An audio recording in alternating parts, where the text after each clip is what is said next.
masih belajar, perlu menggali lagi.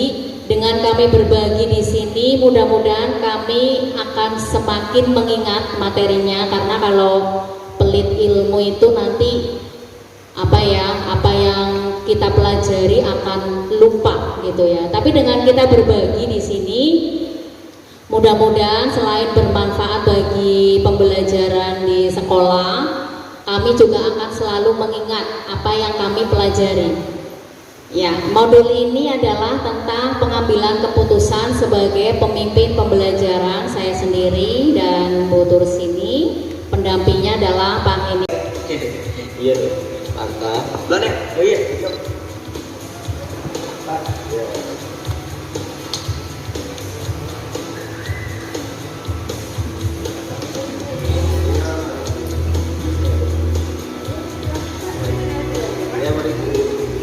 Wah, lukisan kamu bagus juga, Rehan. Terima kasih, Pak. Saya ini memang berencana melanjutkan pendidikan ke jurusan seni, Pak. Bapak ada perlu sama kamu. Ikut Bapak yuk ke sana. Baik.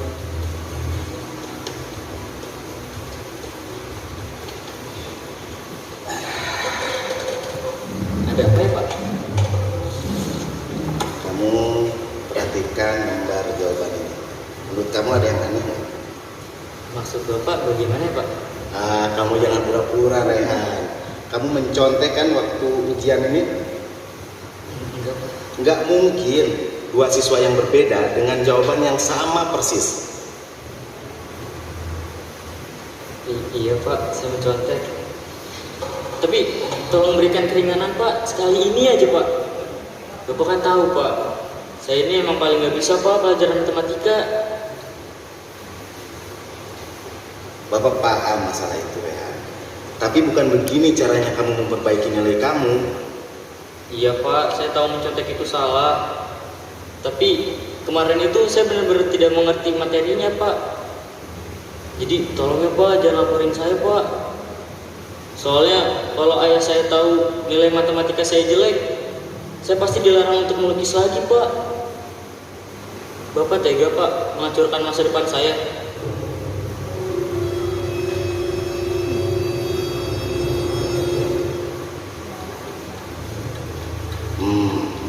Apa aku laporkan ya?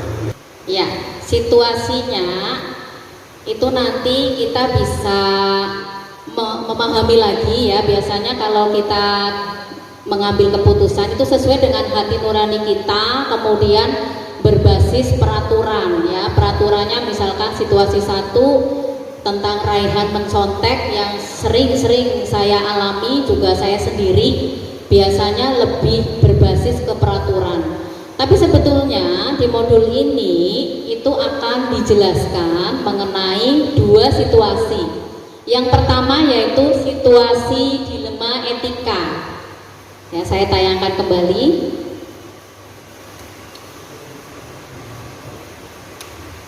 Dan yang kedua itu bujukan moral. Antara dilema etika dan bujukan moral itu sangat berbeda. Nah, nanti akan saya jelaskan kembali, dan tentunya untuk melaksanakan langkah-langkahnya, kemudian 4 paradigmanya, kita berpikir bahwa seandainya kita berada di posisi orang tersebut, nah kita akan lebih iba gitu ya, lebih peduli kepada orang tersebut. Ya, untuk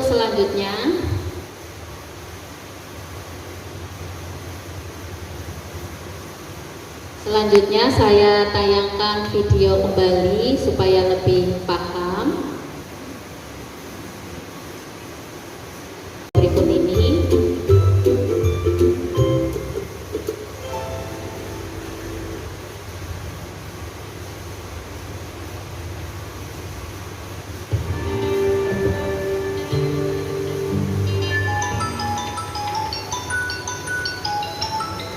Halo. Halo Pak Tono. Iya, ada apa ya Pak? Berhubung kepala sekolah kami yang lama mengundurkan diri, kami sedang memilih kepala sekolah yang baru. Oh iya Pak? Setelah berbincang dengan pengurus yayasan, salah satu target kami adalah Bapak. Diferensiasi yang pertama adalah berpusat pada murid ya. lagi-lagi pada murid. Memang ya, kita fokusnya hanya pada murid ya, bukan kita menuntut murid ya, yang selama ini saya lakukan ya, itu salah. Nah, orientasinya adalah pada murid. Yang kedua adalah pemetaan kebutuhan murid. Apa yang murid butuhkan? Kadangkala saya sering menemui satu kelas itu yang suka matematika hanya beberapa anak saja. Tidak semuanya suka, tidak, hanya beberapa. Nah, bagaimana kebutuhan anak-anak ini kita yang mengakomodir ya. Kemudian yang ketiga, aktif bereksplorasi. Tidak hanya kita ceramah dan sebagainya, tetapi bagaimana supaya pembelajaran di kelas muridnya aktif, mereka menemukan dan mengembangkan potensinya ya, tidak merasa takut atau terpaksa gitu ya. Kemudian yang keempat, adanya 3 strategi pembelajaran yang akan dibahas selanjutnya ya. Nah, sebelum ke itu strategi pembelajaran, kita melakukan langkah-langkah memetakan kebutuhan murid. Sebelum pembelajaran lakukan survei ya, kemudian atau memberikan soal yang berkaitan dengan soal yang akan dipelajari. Tentunya yang pertama, kesiapan belajar. Kemampuan awal murid seperti apa? Apakah sudah siap mereka untuk mengikuti pembelajaran hari ini? Kemudian minat belajarnya. Biasanya kalau minat belajar dikaitkan dengan matematika itu sangat rendah ya. Kebanyakan siswa itu tidak berminat matematika. Bagaimana caranya supaya pembelajaran lebih diminati oleh mereka? Kemudian profil belajar mereka. Gaya belajar mereka itu termasuk auditori, visual, atau kinestetik. Itu juga nanti akan berpengaruh perlakuan kita kepada murid kita. Kemudian strategi pembelajarannya, yang pertama diferensiasi konten. Konten itu maksudnya adalah materi pembelajaran yang akan dipelajari murid. Ini bisa berbeda-beda antara murid yang satu dengan yang lainnya tadi ya, sesuai dengan survei kebutuhan murid, bahwa ada yang murid lebih suka dengan video, ada yang dengan gambar, ada yang dengan modul dan lain-lain. Kita sesuaikan di situ, tidak menganggap semuanya sama. Kemudian yang kedua adalah diferensiasi proses, bahwa proses yang akan dilalui murid itu juga kita sesuaikan. Bisa melalui diskusi kelompok, unjuk kerja, praktek, presentasi, dan lain-lain. Kita sesuaikan dengan bakat mereka, potensi mereka. Yang ketiga, diferensiasi produk. Tagihan produk hasil belajar murid juga kita sesuaikan. Selama ini kita menuntut dan menyamakan bahwa satu kelas harus memiliki kemampuan yang sama, itu salah. Ya, ternyata perlakuannya itu boleh berbeda. Supaya apa? Supaya semuanya tuntas, potensi apa yang mereka miliki bisa dikembangkan. Dan diferensiasi proses dan diferensiasi produk. Kemarin yang saya praktekkan yaitu bermain ular tangga. Pas ketika itu kan ada yang masih daring, ada yang masih luring ya. Ketika kelompok yang daring, biasanya saya share melalui WA group, ada video pembelajaran, kemudian gambar, PPT dan lain-lain gitu ya. Tetapi ketika luring, ini yang saya praktekkan, mereka pembelajarannya dengan bermain ular tangga. Karena ada anak yang WA ke saya gitu ya, mereka pengen sekolah sebetulnya, pengen sekolah, di rumah itu jenuh, selalu HP melulu yang dilihat, selalu ini itu gitu ya. Nah, dari situ ternyata bakat mereka lebih suka bermain ya. Kalau melihat angka-angka mungkin kaitannya dengan matematika sudah pusing, sudah bosan, sudah nggak mau. Nah, kita akomodir ya mereka-mereka yang bakatnya dengan bermain ya, dengan kinestetik ya, melakukan gerakan sesuatu gitu ya. Kita akomodir di situ. Nah, ini diferensiasi konten. Kemudian yang kedua, diferensiasi proses. Prosesnya pun berbeda. Kalau yang kemarin yang bermain ular tangga, yang luring, Itu mereka berdiskusi, bermain, kemudian mempresentasikan hasilnya, tanya jawab, penarikan kesimpulan. Tetapi kalau yang secara daring itu berbeda, karena daring biasanya di-share melalui WA group. Nah ini dilalui oleh anak yang berbeda pula, tetapi masih satu KD. Yang ketiga, diferensiasi produk. Strategi memodifikasi dengan tagihan produk hasil belajar murid dalam penerapan dan pengembangan apa yang telah dipelajari. Ya, seperti yang sudah kita lakukan, yaitu ada 3: pengetahuan, keterampilan, dan sikap.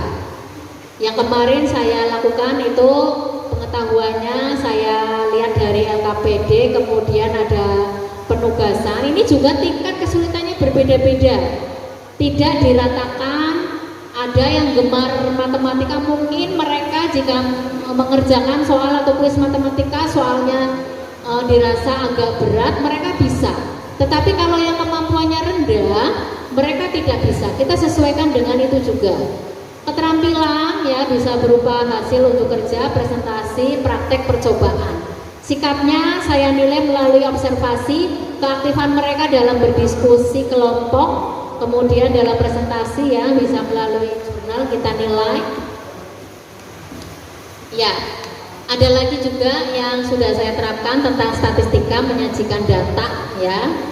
Ini saya lakukan ketika saat luring, saat datang ke rumah siswa ya, guru keliling. Ya sudah saya unggah juga di channel YouTube saya, bisa dilihat untuk secara maksimalnya ya, karena ini waktunya sudah cukup siang, jadi tidak saya jelaskan satu persatu. Kemudian untuk RPP, ini saya bahas mengenai RPP nggih. Jadi yang saya pelajari di modul CGP ini, pembelajaran berdiferensiasi, tidak ada sistematika khusus mengenai RPP. Jadi semuanya itu bebas, mau membuat RPP apa saja itu betul, benar gitu. Minimal harus memuat identitas, tentunya identitas, kemudian tujuan, kemudian ada pembelajarannya dari mulai pendahuluan, inti, penutup, dan penilaian. Minimal itu ya, yang saya pelajari minimal itu yang ditekankan dalam program ini. Selainnya mau ditambahkan apa, misalkan ada LKPD, kemudian ada bahan, materi, boleh-boleh saja. Tapi ini yang saya buat cukup minimalis, hanya 1 lembar RPP. Di situ memuat identitas mengenai peluang kelas 8, tujuan pembelajarannya ada, kemudian kegiatannya dari pendahuluan, inti, penutup juga ada, dan penilaiannya. Penilaian apa yang akan kita ambil disesuaikan dengan tujuan pembelajaran. Sudah itu saja. Jadi hanya 1 lembar saya. Tapi ada juga rekan saya atau teman saya yang lain membuat RPP sampai berlembar-lembar. Jadi seperti apa namanya, narasi kayak sutradara gitu ya. Jadi mulai awal, kemudian dijelaskan bla bla bla bla bla seperti apa gitu ya, sampai akhirnya berlembar-lembar. Kalau saya hanya intinya saja, misal yang pendahuluan, mulai kegiatan rutin, kemudian menerapkan teknik stop ya. Karena kaitannya pembelajaran berdiferensiasi di sini juga kita mengakomodir kemauan anak gitu ya. Pas ketika itu ada anak yang memang sudah lesu gitu ya, tidak mau belajar, sudah malas. Nah, bagaimana cara kita memotivasi? Salah satunya yaitu menggunakan, saya terapkan teknik stop ya. Ambil nafas dalam-dalam, ini kaitannya dengan PSE ya, pembelajaran emosional ya. Terus mengungkapkan perasaan dirinya melalui emoticon ya. Hari ini nih kamu sedang bahagia atau sedang sedih atau kecewa atau apa, mereka ungkapkan dulu. Jadi kita curhat-curhatan dulu gitu ya, biar mereka mau terbuka. Kemudian membuat pola sendiri, mereka menggambar bebas tentang bentuk apapun, kemudian mereka ungkapkan alasannya kenapa menggambar itu, ada yang berupa cita-cita atau menggambarkan dirinya seperti apa. Nah, baru setelah itu kita masuk ke kegiatan inti. Itu tentunya akan lebih mengena daripada kita paksakan. Ada anak yang males-malesan, sudah tidak mau, ternyata dia memendam rasa di dalam hatinya, sudah kecewa. Nah, dengan kita curhat dulu, kita emosional dulu dengan pembelajaran emosional ya, tentunya mereka lebih nyaman. Kemudian jalan untuk selanjutnya itu lebih enak. Nah, ternyata setelah pembelajaran juga ada kesan-pesannya, mereka mengungkapkan ya, setelah umpan balik mengutarakan tentang perasaan yang dialami setelah mengikuti pembelajaran ini. Supaya apa? Supaya untuk pembelajaran kedepannya jauh lebih baik. Ini sebagai evaluasi juga ya, pembelajaran kedepannya lebih baik lagi dari hari ini. Mungkin dari situ saja karena waktunya tinggal 10 menit. Barangkali ada yang mau bertanya. Mungkin kalau untuk kita terapkan ke semua materi mungkin belum bisa. Saya saja baru menerapkan dua materi, tidak apa-apa, bertahap perlahan gitu ya. Kita terapkan pembelajaran berdiferensiasi. Lama-lama nanti kita akan terbiasa karena itu program baru ya dari kementerian. Kalau kita mau langsung 100% kita terapkan semua itu kayaknya mustahil juga. Saya sendiri juga masih banyak tugas yang lain. Saya baru menerapkan dua materi gitu ya. Mudah-mudahan untuk tahun depannya bisa maksimal lagi gitu. Dari saya mungkin sekian dulu untuk pembelajaran berdiferensiasi. Intinya kita melakukan pembelajaran berbeda, perlakuan yang berbeda untuk murid kita. Kita menganggap murid kita itu unik, memiliki kemampuan atau potensi karakteristik yang berbeda-beda pula. Perlakuannya pun berbeda, tidak kita pukul rata, kita samakan. Kalau yang belum melaksanakan mungkin merasa bingung atau sulit gitu ya, tetapi ketika kita sudah melaksanakan itu merasa enjoy saja gitu. Bukan masalah RPP-nya ya, RPP bebas terserah gitu. Ya, yang penting adalah pelaksanaannya di dalam kelas. RPP hanya untuk skenario kita ketika melaksanakan pembelajaran supaya tidak keluar dari jalurnya. Tetapi bisa pula ketika dalam pembelajaran keluar dari RPP boleh-boleh saja. Yang pasti tujuannya masih tercapai. Barangkali seperti itu dari saya. Barangkali ada Bapak Ibu atau siapa yang mau bertanya, monggo, mengenai pembelajaran berdiferensiasi. Kalau kurang jelas bisa nanti dilihat di channel YouTube mengenai webinar pembelajaran berdiferensiasi di YouTube P4TK ada, di YouTube saya juga sudah ada, sudah saya upload. Monggo, ada pertanyaan? Ya pastilah. Pak Prapto, ada pertanyaan mengenai pembelajaran berdiferensiasi? Sudah cukup jelas? Sudah jelas ya. Pak Eko, Pak Wawan, Pak Tri, Bu Eni. Supaya lebih jelas lagi, mari kita laksanakan mulai ajaran tahun depan mungkin ya. Satu dulu saja tidak apa-apa kalau memang belum bisa.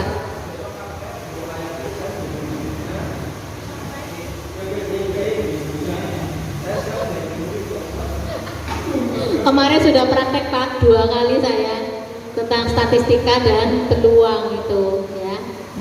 Jadi intinya seperti itu. Mudah-mudahan tahun depan dan seterusnya kita bisa melaksanakan semua program dari kementerian karena tujuannya adalah untuk meningkatkan pendidikan di Indonesia, merubah mindset paradigma guru-guru yang ada di Indonesia melalui program CGP di sini.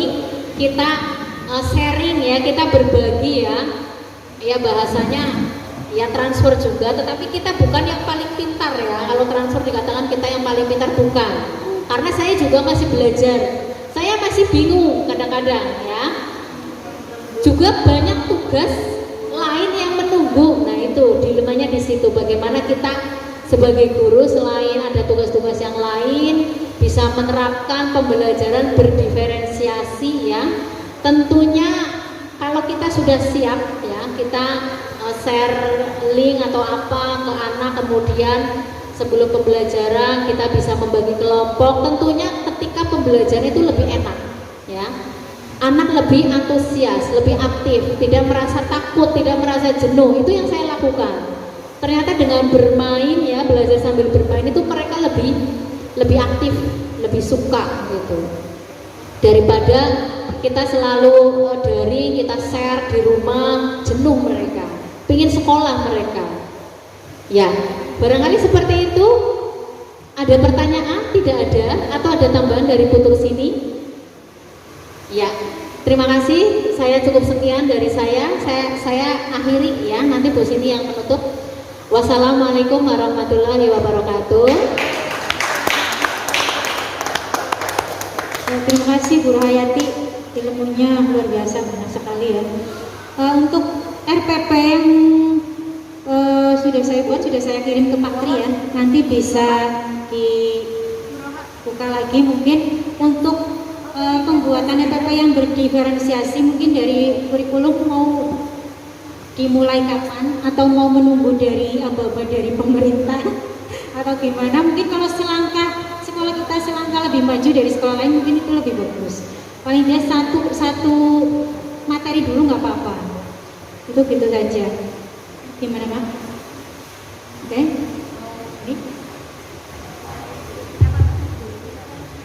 Terima kasih Bu Tursini dan Bu Rohayati yang sudah membagikan ilmunya sangat-sangat banyak dan sangat baik. Tapi ada yang muda tidak apa-apa, ada yang tua seperti saya, Bu Erni. Itu perwakilan ya.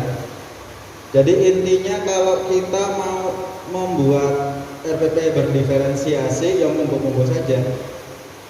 Bapak Ibu bisa tanya ke CGP. Kita bersyukur sekali karena sekolah kita 2. Sekolah lain ada yang 0, bahkan kepengen tapi nanti tahap 2 apa ya Bu? Tahap 4 malah itu. Jadi kita bersyukur punya 2 teman yang luar biasa ini, bisa sharing atau kita bertanya bagaimana sih cara membuat RPP yang berdiferensiasi. Lawang RPP biasa saja mumet. Kalau saya terus terang buat RPP masih sesuai aturan, memang kita juga bingung di daring. Kalau RPP kita tidak berikan, mereka tidak punya materi anak-anak loh ya. Jadi kalau untuk yang RPP berdiferensi, monggo dicoba. Paling tidak 1 semester cukup 1 atau 2 dulu. Itu saja. Tidak perlu banyak-banyak. Mengenai soal itu, kalau dari Bapak Ibu pengawas, itu wajib ada di lampiran, bukan di RPP-nya, tidak apa-apa. Tapi memang harus ada kisi-kisinya. Mengenai aturan RPP betul seperti dikatakan Bu Rohayati dan Bu Tursini.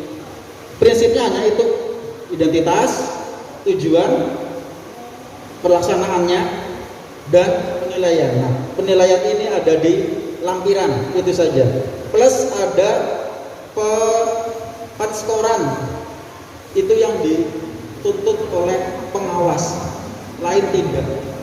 Mau RPP yang singkat boleh, tidak masalah, itu saja. Dan saya sangat-sangat mendukung teman kita 2 ini yang luar biasa. Kita bisa mencuri start lebih dahulu dibanding sekolah lain.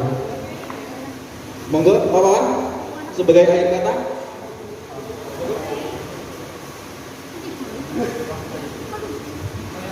Ya, karena waktunya, oke, terima kasih ya sebelumnya. Terima kasih Pak Tri yang sudah mendukung kami ya. Terima kasih sekali. Bapak Ibu guru juga terima kasih waktunya sampai jam segini masih menemani kami. Sekian dulu dari kami, mudah-mudahan bermanfaat, bisa kita terapkan bersama-sama untuk kemajuan SMP Negeri 1 Cilacap. Ya, terima kasih sekali lagi. Saya dan Bu Hayati mengucapkan banyak-banyak terima kasih. Wassalamualaikum warahmatullahi wabarakatuh.